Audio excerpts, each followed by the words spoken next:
আজকে আপনাদের সামনে নতুন একটি টপিকস নিয়ে হাজির হলাম। টপিকসটির মূল বিষয় হলো আয়ু বাড়ে কি মাখন খেলে। চলুন মূল বিষয় শুরু করা যাক।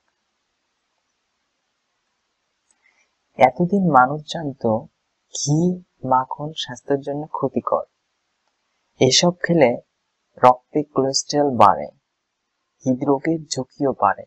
কিন্তু পুষ্টি বিজ্ঞানীরা এখন জানাচ্ছেন রোজ অল্প পরিমাণ মাখন খেলে আয়ু বাড়ে।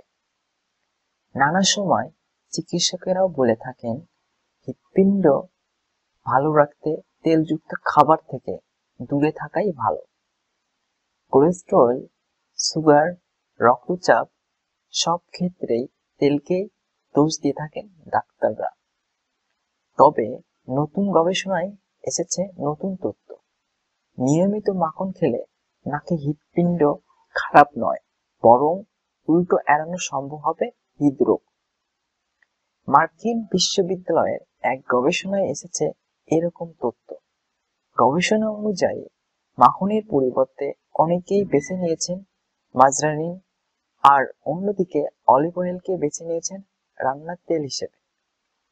চিকিৎসকেরা জানিয়েছেন অলিভ অয়েল ও মার্জারিনে মাখন বা সরিষার তেলের তুলনায় রয়েছে বেশি মাত্রায় ফ্যাট, যা শরীরের পক্ষে মোটেই ভালো নয়।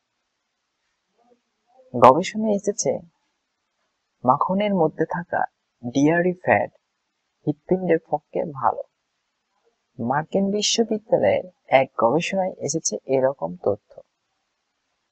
ডাক্তাররা অবশ্যই জানিয়েছেন মাখন নিয়মিত খাওয়া নিশ্চয় ভালো, কিন্তু পরিমাণ অবশ্যই হতে হবে অল্প।